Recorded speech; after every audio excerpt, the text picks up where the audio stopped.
We are not that different. I want to understand your perspective and have grace for each other. These are just a couple of the amazing, compassionate quotes from my guests today. Welcome to the show, Dr. Kathleen Edmier and Karen Guerra. They are a psychologist, BCBA, SLP duo from the Marcus Autism Center, which is a highly regarded, amazing clinic facility in the Atlanta area. And today we are getting into SLP BCBA collaboration. They are going to talk about how organically they started a pilot program for this type of collaboration, which we know can be so very difficult. We're also going to get into how do we collaborate around the ideas of some of these hot button topics, verbal imitation and AAC. I can't wait for you to tune into this episode. I'm Rose Griffin, a speech therapist, board-certified behavior analyst, and founder of ABA Speech. It wasn't all that long ago that I felt overwhelmed by providing therapy for my autistic students and any students who were not yet speaking. Fast forward through many doubts, tears, research, and courses, and you will see the framework that I use today and share with over 60,000 readers weekly. One that will help you support your students and feel more confident in the process. I created the ABA Speech podcast to give you simple, step-by-step strategies to help you reach all of your students wherever they are on their communication journeys. If you're a speech therapist, BCBA, RBT student, or parent who's looking to help all students develop a way to communicate with the world, you are in the right place, friend. Let's get started.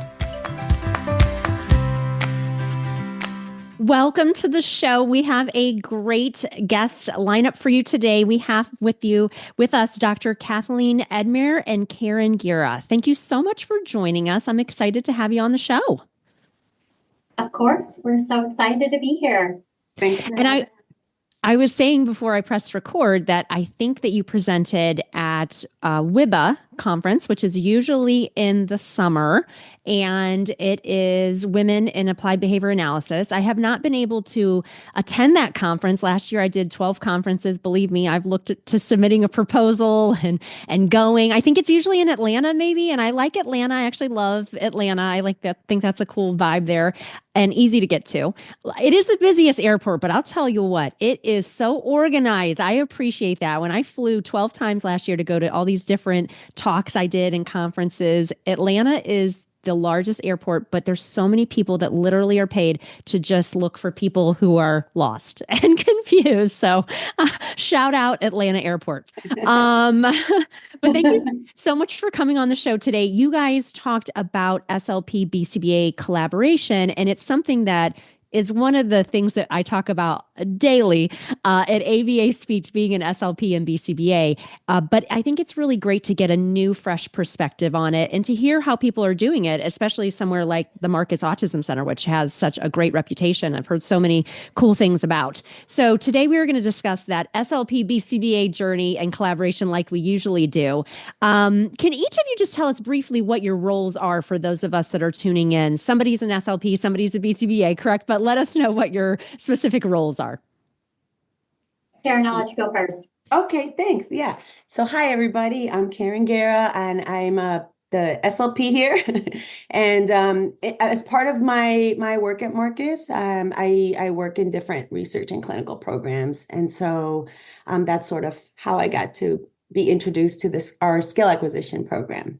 Yeah. And I guess the other thing I can say is I also work with Spanish-speaking kids. So cool. Yeah. And then I am a psychologist and BCBA in our skill acquisition program. So within our skill acquisition program at Marcus, we see children ages 2 to 12 who are pretty significantly impacted in, language and communication realms. And so that's kind of how our collaboration with Karen began as well. Focusing on some of those language and communication skills. But I mostly manage cases within our skill acquisition program and do some research projects as well. Okay, cool. Can you tell us a little bit about the Marcus Autism Center? I feel like it's this place that I hear all these amazing things about, but I've never been, but I hear it's really amazing. Can you just tell us a little bit about it? Because I'm intrigued. Yeah. Sorry, Karen and I are probably going to do the like, who's. Yeah. No, if you want to start, Katie, and I can help fill in any of the gaps, because we are ever growing and ever expanding, but we'll do our best to cover. Yeah. Yeah. Marcus is a wonderful place. I would say we both feel pretty lucky and fortunate and passionate about the work that is done in this building. We have a lot of different programs within a small building, outpatient through Children's Healthcare of Atlanta. But we provide intervention programs. There's a skill acquisition program, which focuses again on like language and communication skills. There's our complex behavior support program, supporting individuals with higher behavior support needs. We have a multidisciplinary feeding program. We also have diagnostics and assessment programs. We have lots of different research in terms of lots of different areas of researchers, clinical implementation research. And I feel like those are the big ones that come to my mind, but tons of other things, Karen, help me out. No, I mean, this is good. I feel like this is something we all need to know about. I think you covered it. And I think what makes Marcus such a unique place, to be honest, is obviously the amount of expertise that we can learn from Exhibit A, right? This collaboration. But then also, we're not just in the center, we're out in the community, which is really near and dear to my heart. And so we work a lot on partnering with other stakeholders or community representatives, driving both clinical research as well as other programming. So I think that that part is really important. And then we also have Access Lab, which is I'm part of that too, and it's led by 2 implementation science researchers, and that's very important because we'll mention it later on as far as like how our I call it the bromance, but how our relationship and collaboration came about. Yeah. Romance. See, I like that. That's amazing. See, I have these little things that I say all the time. I'm like, are people sick of me talking about this? And so this is so fun to bring some fresh faces. I like it. Romance. Yes, you're speaking to me. So how do you get started on this collaboration journey? I mean, how did you guys organically, it sounds like you're kind of working in the same program. Is that kind of how this all came about, your relationship? Well, okay, I'll take the first part and then Dr. Edmier. I'm going to interchange because, you're still Katie to me, but Okay. you earn your right. You earn your right to be called doctor as well. So first, I think it was just, I want to say by coincidence, but, some of us in the center are split across different departments as Dr. Edmier mentioned. And so I had started to build a little rapport with some of the folks at Skill Acquisition because I was helping run a parent autism support group. And unbeknownst to me, some of those families that were coming to and let me also mention it was a Spanish speaking support group. Yeah, and so it was open to whomever, any caregiver or parent of a child with autism or autistic child in our center and or in the community that had been through our doors. And so anyway, that's how it came about. And then I started to reach out to some of the BCBAs and RBTs about a family or vice versa. And I said, hey, this parent said they just lost their Medicaid. How can we work together? So that was sort of like the entrance. And then the only other thing I would add is managers at Skill Acquisition made it possible. So Dr. Rachel Yosick and at the time, Dr. Nina Guerin got the conversations rolling with our leadership team. Wonderful. That's great.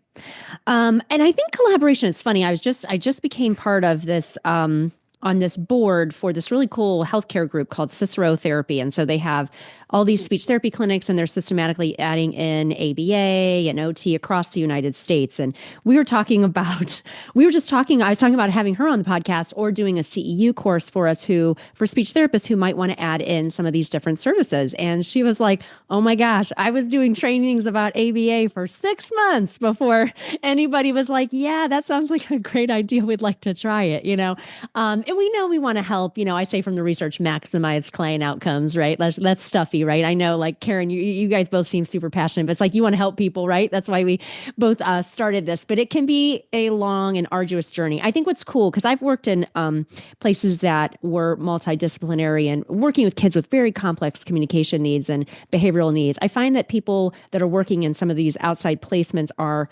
100% in. They are like ready to help. You know what I mean? Sometimes when you're in other places, you have to kind of massage the message and work takes a year to like get people to collaborate with you, but I know that you guys were probably like ready to go from the get-go. But what are some things that people should kind of consider in these early stages of collaboration? What are things that people should have an eye on in that process? Yeah, I can go ahead and get us started on that one. So I think it's, in alignment with kind of what you just said, right? About there's this aspect of like passionate, right? And that leads to our ultimate goal of improving outcomes for the children that we see, right? And so I actually think that focusing on that as like a common goal is super important to come back to, especially when you're collaborating with professionals from different disciplines, right? And so actually being able to come back to like, hey, we're both here because we really want to help this child and this family. And how can we do that together to get to that best goal is actually something that I think we found really, really helpful in our relationship, even when those differences did come up, right? Because as, SLPs and as BCBAs, there's going to be areas where we differ, right? We have different educations, different trainings. We utilize a lot of the different terminology. And so there's going to be differences in how we conceptualize, right? Or the types of interventions or things that we use, or how we might view a behavior, right? Those types of things. But also kind of realizing that we actually have a lot more in common than we realize as well, right? So kind of focusing on what are those areas of alignment, right? What do we have in common? And we're often utilizing, we have a lot of the same goals in terms of our social and communication goals, right? We might say different things, use different words, but often we're kind of talking about the same thing using different language, right? And, ABA therapy that how we've implemented it at that skill acquisition, which is really utilizing like a naturalistic behavioral developmental approach, NDBI. We've really been able to have that alignment as well with SLP. So I think the first thing I would say would be recognizing that while there are differences, we actually have a lot in common. And, how can we be able to come back to that common ground when there might be discrepancies in how we understand or conceptualize or, teach a certain type of social communication skill. Yeah, I love that. And I just launched a course in September. I read the big NDBI book. I keep saying like, this is a graduate level course book, but I read it this summer and I made a 5-hour course that's ASHA and ACE approved. That's in our membership because there's a lot of, actually Dr. Ariana Boutain, she's actually in Atlanta. She works for a clinic down there in Atlanta, but she just moved there maybe 2 years ago. She came on my podcast a couple of years ago and talked about NDBI. And honestly, that was the first time I had heard about it. And then I read Dr. Schreibman's that initial, article, and then I was like, oh man, there's a book. And so it's interesting because as a speech language pathologist, I feel like it's organically a lot of stuff that we do. And so what I think is cool is to like talk with BCBAs and obviously package it on my end as a CEU because people need those about like, this is like beyond net, right? Like, and what can we take from some of these NDBI protocols if your company isn't going to pay for you to get trained in all the very specific things that they discuss? What can we take from this to make this a really positive, compassionate intervention for our youngest learners? So I think it's cool that you brought up NDBI because we talk about that a lot here. And there's just a lot of people that are not aware that that's a thing, in the field. So thanks for sharing that. But those are some great ideas. And so we know that when we work together, our clients are obviously going to benefit, but I can tell just from the rapport that you two have that you probably have benefited from this collaboration too. So what are some of the benefits that you've seen from SLP BCBA collaboration? Yeah, I think, for Karen and I, we also, it's a lot of relationship building between us as well. And, being able to really have not only that mutual respect for each other's professions, but really as well, like truly wanting to be like invested in like, no, I really want to understand your perspective, like, and where you're coming from, right? So I think part of it what also was that we were really invested in having and understanding one another and being able to come from different perspectives with one another. And I think that took it from a different level. Part of that helped us go from that like multidisciplinary to really like interdisciplinary collaboration, right? Because it helped us move past that like, okay, one of the benefits, right, of multidisciplinary collaboration is being able to provide information to one another, right? But I think for Karen and I, that was a benefit of our collaboration, but really taking it to more of this integrated approach and more of an interdisciplinary collaboration allowed us to also like be able to provide one another with more tools and support, right? So things in terms of, I might be able to provide more information and more tools for how to respond to certain behaviors within session, right? And Karen would provide me with, certain information on speech sounds and syllable structures, right? And things that we could do in our ABA sessions. And so really being able to provide more tools to one another to implement within each other's sessions was, I think, something that we found really, really beneficial, as well as supporting a lot of the like generalization and integrity of procedures, right? So for us within our ABA sessions, we have, procedures for responding to behaviors, things like a transition plan. That was something that Karen and I worked on a lot, right? And so Karen being willing and able and invested in like, no, I actually want to help you with this transition plan and let's walk out together, when am I, delivering this reinforcement or, that kind of stuff. It really supported the generalization of those behavioral procedures within both the ABA and SLP sessions, and kind of vice versa, right? Whenever I overlapped and what was able to, as Karen so graciously let me like observe all of her sessions and was seeing all the wonderful strategies and techniques that she was using from an SLP perspective, being able to then carry some of those back into our ABA sessions was just really helpful. And I think for that client, really maximize their potential and their outcomes. But I'll let Karen add a little bit more to that.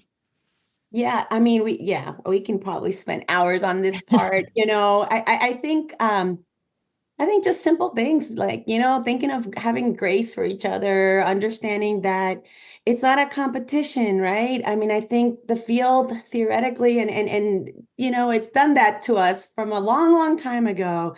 And so it's important to speak to even your podcast. Like, why are you doing this? This is bringing people together to say, hey, we're not that different, but there are differences and that's okay. And how can we build together sort of this synergistic approach to treating a child on the spectrum or an autistic child, however folks refer, and move forward. And then on top of that, how can together collaboratively we can better serve these families? I love that. And you bring up that point about observing. I talk about this article where there's a visual. I can't remember all the authors, but in some of our CEUs where we talk about, are you a salad? Are you a stew? Or like you said, interdisciplinary, are you a cake, right? Because salad, it's like, okay, I'm a speech therapist. I do speech. I'm a BCBA. I do the behavior stuff, right? And then the stew is like more integrated. And I love this idea of, because I've worked in similar places where we're all kind of working together, this idea of role release, role extension. And I always talk about Dr. Cindy Gavarter. I'm not sure if you know who she is, but I'm a big fan of hers. But she is a BCBA, BCBAD, and she has this wonderful like lab, and she does a lot of research in AAC.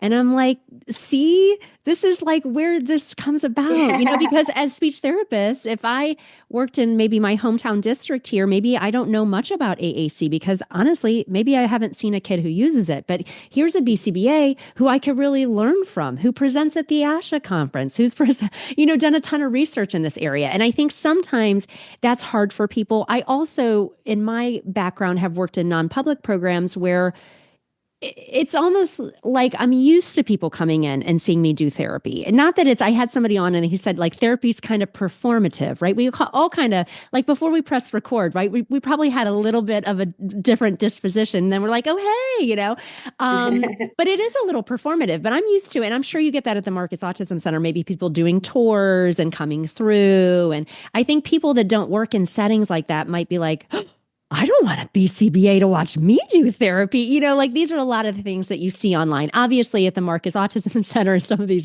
really highly regarded places, it's just this is why you're here, and people want to work here because it is collaborative. So I think for some people, even that thing that seems so small for you to say is like, I watched some of her sessions. I know some speech therapists would just be like, what happened? You did what? Because I don't know what they think is going to happen there. But I like the idea that you say, yeah, we're going to give each other more tools, to help our clients. So, and we are not that different. I like that. It's kind of a quote for the podcast is we are not that different. And I think that's what there's such a divide, such an us versus them, the world that I live on, in social media, that in the real world, collaboration happens. And I'm so glad to have you guys on to see that. So something I want to get to though is a couple hot topics that people will constantly send me messages about. And this is another area where we could go deep, but we won't go too deep, but is the ideas of collaborating around like verbal imitation and AAC. So can you tell us if that, in your skill acquisition program,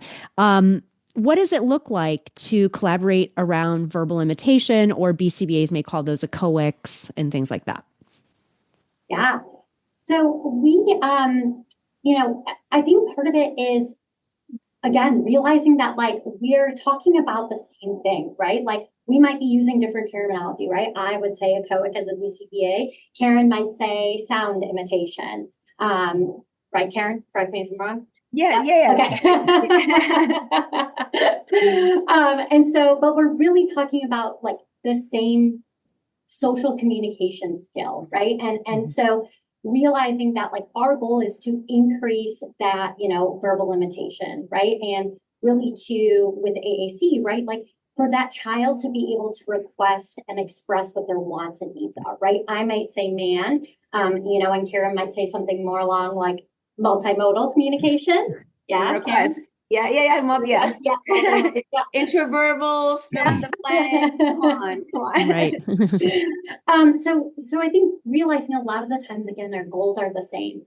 And we might approach it the same in some ways, right? So a increasing vocals through play protocol, that's something that we talked about like in our REBA presentation that Karen at the way beginning of the collaboration had really helped the ABA team work on those echoic skills within more naturalistic like play context, right? Whereas opposed to sometimes from a BCBA perspective, I might take that in more of a like structured teaching type of format, right? Mm-hmm. And so I think for us, it was being able to recognize and realize that we have a lot of alignment in terms of our naturalistic implementation when we're teaching these verbal imitation and AAC skills and creating those opportunities.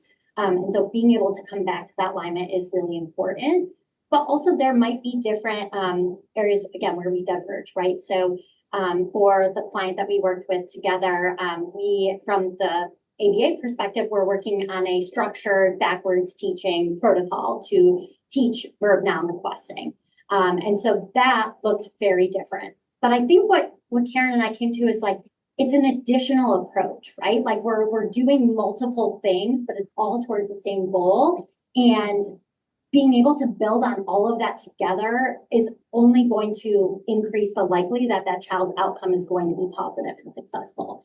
And so I think for Karen and I, it's like, okay, we're doing this, structured teaching protocol for backwards chaining in the ABA, right? While also including some opportunities naturalistically. Karen was doing a lot of the, NDVI stuff during, her SLP sessions. And so all of that kind of coming together to then just ultimately this child being able to communicate with their AAC device or, being able to have some of that verbal imitation skills. So kind of taking up all the things in the package approach, I think is what we found most helpful. I think one thing I would add though is, to speak to like the difference in the past is the same. Like we're like BCBA, like doing light tech stuff or low tech, and I thought it was such a huge win. I work with kids with AC devices. However, I would be the last person to say I'm an expert evaluator. That I leave that to somebody else, right? Yeah. SLPs and BCBAs, we can wear so many hats.